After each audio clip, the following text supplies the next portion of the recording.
Hi, I'm Richard Mullen with the Industrial IoT Business Unit. I am Samuel Pasquet. I'm the VP of Industrial Networking and Security at Cisco. We're back on LinkedIn Live, and it's great to be back in front of the LinkedIn Live audience. And Cisco Live is in our rearview mirror, but it was a great event. 20,000 people in Las Vegas, our largest user conference of the year. We had a great space on the World of Solutions floor. It's a little bit of what we're sharing right here. Models, live demos, but the pace of customer innovation, amazing. It's always so refreshing to hear what our customers are up to. Talk a little bit about what you had as a big takeaway. Yeah, I mean, what's fascinating is if we look on where we were a few years ago, we went from AI, chatbot, talking about it, to now we are into AI agents. And what was fascinating is talking to our customer. Our customer are embracing technology and getting ready to physical AI. We are into industrial network. That's the kind of customer we are talking to, and really about leveraging the technology, starting to deploy, deployment of machine vision in the factory, controlling robots. Like, it's moving super fast. And it's really, what was very eye-opening is how we at Cisco can play a key role to help our customer to be ready for what's coming, right? And that's what was very interesting. Absolutely, and just what we're seeing, you just remarked about it, the pace of change, how innovative these ideas are, and how they're really using AI agents to really improve their process. Unbelievable, really unbelievable. But kind of key themes for us, elements that we really see regarding this developing AI kind of ready architecture. Could you talk a little bit about how we're organized in Cisco? Yeah, obviously, we see the need from our customer to get ready for what's coming. I think I encourage you to watch the Cisco Live keynote, what it means in terms of traffic, performance, and so on. Yeah. So our customer wants us to get ready, and the way we structure our thinking and our investment within Cisco is around three, I would say, buckets. The first bucket is hey, let's make sure we build scalable devices that are ready for AI. And we'll show you what we are doing and what we are announcing. The second one is around operational simplicity powered by AI. We have AI. AI is super powerful. How can we leverage the technology to make the life of our user or customer much better and make it easy to operate and monitor our infrastructure? The last, but not the least, which is, now that you have way more traffic that is coming in, more attack surface, so you want to make sure you fuse security and networking together. And we are investing into that direction. So that's really the three buckets that we have within Cisco on how we drive our investment, in particular with enterprise networking group, and obviously industrial IoT is part of that. Yeah, and they're consistent all the way through the group. So you would just hear that, that's one message coming out of engineering that we're really giving with our customers on that alignment. But there's always room for the big news. What was our big news at Cisco Live? Well, the big news, the one that is very, very important for a lot of our customers is the launch of Cisco Cloud Control. Cisco Cloud Control is the platform where people are going to be able to connect, where they can manage, they can do the assurance, the intelligence, the AI, API integration, to be able to operate, monitor the entire Cisco infrastructure, right? And if you look into enterprise networking, where we are, it's about how you monitor, observe your smart switches, your secure router, your wireless, and industrial IoT. So we are part of that. So now our customer can go into Cisco Cloud Control and have access to all those different applications to operate and monitor our infrastructure. Yeah, just so exciting. And then we also brought our own product innovation to the forefront as well. So scalable devices and getting into these spaces where we've got, I may be managing thousands of devices in an environment. Talk a little bit about that and what we've been. Yeah, so let's get back to, we talk about AI, like chatbot, agent, and going to physical AI. So we can hear it in the news, it's around I would say the race that is into the investment to be able to have more data center, to be able to have more intelligence, with AI. But there is an implication of that, which is a surge in the need of electricity and power. And we, in industrial, we sell a lot to utilities. And our utility, I need to connect more and more assets to produce better, more electricity, to distribute it smarter, to be more efficient. The challenge that they have is being able to connect those assets, like you said, hundreds of thousands, is going to be very crowded space, like small cabinet, not much space. So you need to fit a communication and security in those environments. Very focused on power. You need the network the most when you don't have power. Yeah, exactly. When the lights are off. When you have a power outage, that's when you need the network the most. So your networking and your equipment need to be able to run on battery and very small power consumption. And then the key is we are talking about very critical infrastructure, right? Power is critical. So it needs to be secure and it needs to have the proper life cycle, like make sure when you deploy it, you're going to have maximum life cycle you can expect. So that's a little bit of the landscape that we are seeing with our utility customer and what they are facing today. So for that, we went to the drawing board and we've been working hard. And what we have done is we are launching the Cisco IR1000 Rugged Series Secure Router.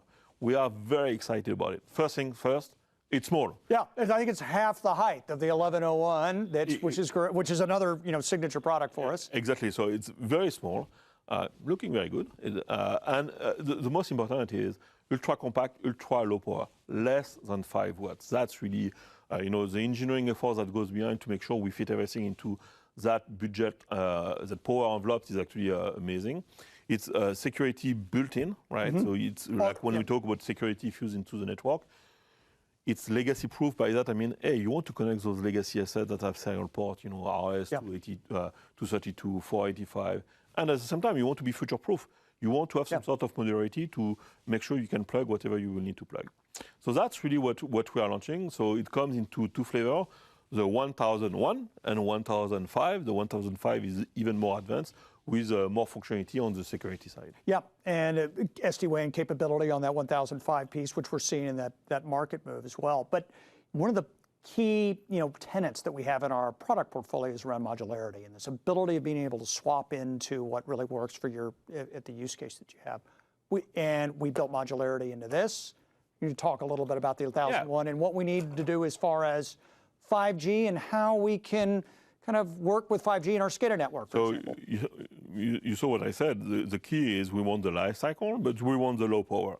So our customers, they want 5G because they know that's how it will give them the longest life cycle out of their equipment and investment. So they don't have to go and do a truck roll to go to the next G whenever it's coming. They know 5G is there for some time. But at the same time, 5G comes with more power. You have more bandwidth, so more bandwidth means more power. So you need to have something in between. You want the 5G life cycle with a reduced power consumption and maybe a reduced performance in terms of bandwidth, because when you connect SCADA system, you may not need high level of performance. So that's what we are launching. We are launching the 5G RedCap pluggable interface module. This is what you have in your hand. It's pluggable. It goes into this platform. It also goes in the rest of our portfolio, right? It is very cost-effective connectivity with 5G life cycle, low power, so less than 5 watts again for the entire system, and with eSIM support as well, which simplify a lot the deployment for our customer. So we are very excited about the launch of this new product. It looks pretty good. It's great when customers, when they saw this live at Cisco Live, and they're just, oh, I wanted that, I needed that, oh, it's theirs, it's in there, that's in there. They're just really excited about what we put together here. And what they're excited about is we built it with utilities in mind because that's where we've seen the need.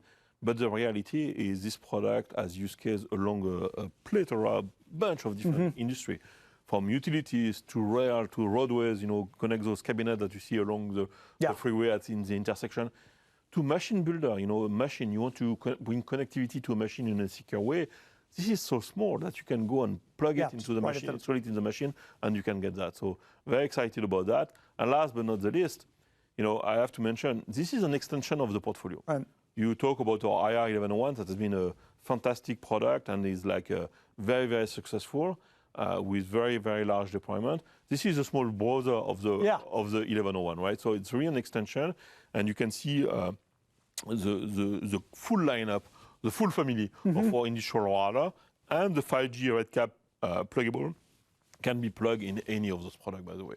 So that's also very interesting. Yeah, so we can really just expand both, innovation both on the PIM module and on the actual chassis on the device that we have, and that way really providing flexibility for our customer set. But we're always trying to drive operational simplicity. One of your key tenets inside our group is meet the customer where they are. Talk about how we're doing operational simplicity with AI and what we can do there. Well, I think in one of our previous LinkedIn Live, we talked about bringing our IE3500 into dashboard. This is available. This is available for anyone to use it. I use it at home. I love it. This is fantastic. Very easy. You can plug your IE3500 in one line. You can onboard it into the dashboard. You can actually manage the port. You can manage the power, your power of Ethernet device connected to the device, all of that. And because we are into the dashboard, you connect to the dashboard through Cisco Cloud Control, and you can benefit from the agentic ops framework that we've put in place. Yep. So it's really, adding up, the innovation here. The device, the i3500 device we launched last year, now into this dashboard where you can do everything. So very excited about that. And it was great to see customers that are running branches. They may be, and they're running completely over a dashboard or a cloud-based model. And then really discovering this device and understanding, all right, I have areas outside the air-conditioned space where I've got more cameras. You mentioned what we're going to see for like vision systems and things like elements like that, where I've got cameras that I can bring that kind of video surveillance to the forefront, APs that are outdoors as well. This device, the rugged nature of this device really, kind of clicking with our customers. Yeah, and the key is, obviously, so we have the dashboard support from some of the use cases you mentioned. Some of our customers want air gap environment, right? No connectivity whatsoever. For that, we have Catalyst Center where we are investing and obviously adding new functionality as well into Catalyst Center to enable those use cases. So this device has really a dual personality. You pick your management platform, same licensing, same everything. Very easy for you to get onboarded into any of those platforms. So very excited. Absolutely, but also even more ease that we have out of this as well around just getting power to the switch. It's kind of funny to talk about a power cable, but that's a big pain point from our customer that we have identified. As our portfolio is being used into industrial environment or even outside of industrial environment, sometimes, stripping wire, people can do it, but they may not be authorized to do it. Exactly, yeah. And you don't want to have to call an electrician every time you want to plug a switch or every time you want to open a cabinet. So for that, we've done two things. One, we're launching new power supply, which have directly IEC plug. So just plugs right in, right here at the bottom. And then what you have here, it's a cable that is actually already pre-assembled. You don't need to strip the wire or do anything. You can just go and connect your industrial switches to your power supply, and that's it. No certification required, no electrician required, no certification of the cabinet. You can just plug and go. So that's also was a big, big success at Cisco Live. Customer loved it. That's twice on this LinkedIn Live where we've got simplification. One's on the PIM module that we put in the 1001. The other is just making these power. It is easier to get power to where we need it, where you can just you just plug and go. Exactly. Now, security, always at the forefront, even more on what we're seeing happening in the industrial space, needing to protect the industrial space. What did we do as far as enhancements there? Look, security, everyone know. We have been hearing for years that our customers care a lot about security. This is super important, and we are talking a bit about critical infrastructure to protect. So more than ever, security is top of mind. But the reality of industrial environment is you may put a firewall on the top. That, I would say, is easy. You know where to put it. You have your DMZ, and you can put your firewall there. You can isolate your IT and OT. But when you want to push security down, when you want to go below the firewall, when you want to avoid propagation, when you want to minimize the time to recovery, let's say something will happen, you want to get the plant back up and running very quickly, you need to be able to do segmentation. And doing segmentation, isolation, down under the DMZ, down the plant floor, is actually very challenging. It's challenging to deploy. It just requires a lot of skills that the customer may not have, and takes time. They may not have as well. So we want to make it very easy for our customer to deploy segmentation. So the way we've been looking at it has been a journey, right, through many years. We started with the switches and being able to run cyber vision directly into the switches. What that does, it allows to see all the traffic that is going through the network and build visibility into the assets that are connected. That we have been doing it for a few years. Last year, what we introduced is a clustering of those different assets. Because we see the traffic, we see them talking to each other, we can identify what kind of group are they in, right? So we can make them create those clusters, those group of things that are working together. That has been done last year. We were there on the plateau to do that. What we are doing next, and what we've launched at Cisco Live, is the ability to automatically generate the segmentation policy. Because we know the asset, we know the group, we know what they do, we can generate the policy for the user, much simpler. And once we generate those policies, we can actually do a simulation.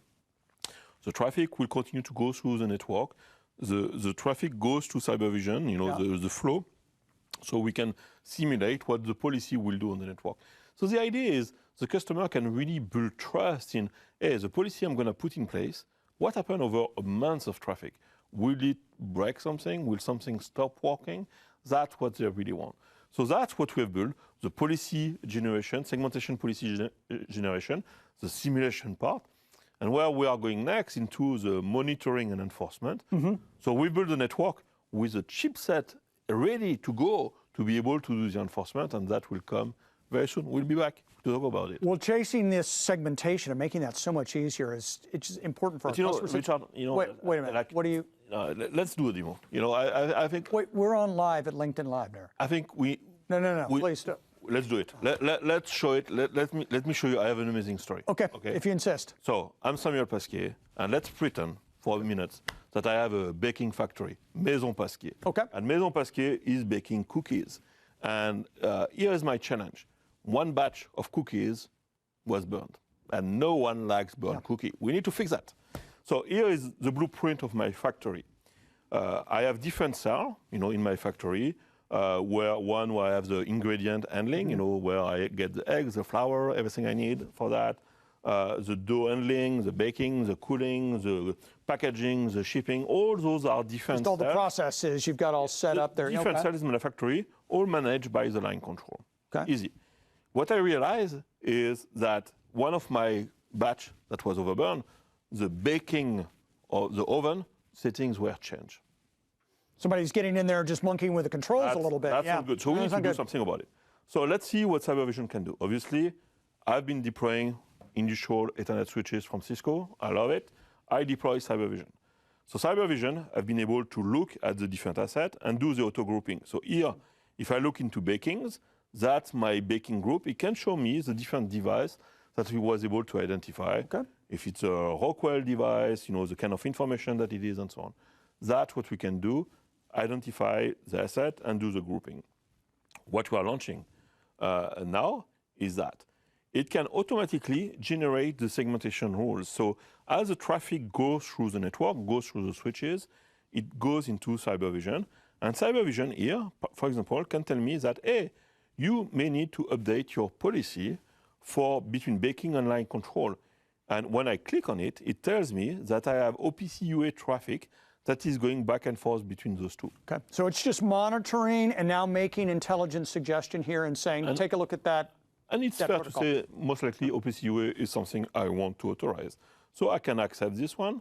It also see, for example, here, OPC UA between baking and cooling. I will assume that's something cool, and I'm going to accept that. But back to my problem, right? Yeah, burn cookies. Burn cookies. Someone changed the settings of my baking. And here you can see that I can see in my policy, I can see that I have RDP traffic. There is no reason someone should connect from baking to cooling. So what I can do here is I can go and actually remove RDP from my policy. I can save it because it observes it, so it recommends it. I don't want that. And now when I do the simulation, the traffic is still going through. I can see that I have RDP traffic going from baking to cooling or cooling to baking, and I can automatically see that that will be automatically denied. That's what CyberVision can do. And obviously the idea is you generate your policy, you let it run for some time, you build confidence that that's something that is what you want to see. Yeah, just making that, just chasing and getting to that segmentation piece so much faster, so much easier, and that great UI, that families with everything else that we have that's really updated the overall tool, just fantastic. I mean, just what we have with our new CyberVision edition here. Exactly, and the idea is we are bringing segmentation into CyberVision, but we have the visibility segmentation, secure remote access built in, and all of that in the brand new UI that we really modernize to really focus on the ease of use for the user and how they can operate all of that, right?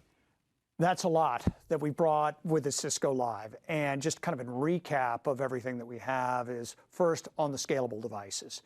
Adding the 1001, the 1005 to the routing family, scalable devices out in the field. Segmentation elements that we can see right there that we've just walked through with CyberVision. And then with our IE working out of the dashboard, the IE 3500, also with the new power cabling, our ability of being able to manage that and then connect assets that we might have in the branch or the distribution warehouse. And on top of that, another thing, last LinkedIn Live, we talked about this AI troubleshooting for industrial network. This is now available for everyone to use. So that's also very big news out of Cisco Live. A lot happening, and we've got a lot left to come. And we've got, I think you were, we talk about kind of our next generation of products, and there's a lot to see us out of the environment. I mean, this is a little bit of where we're going to see us in the future. Yeah, we are only half of the 2026. Yeah.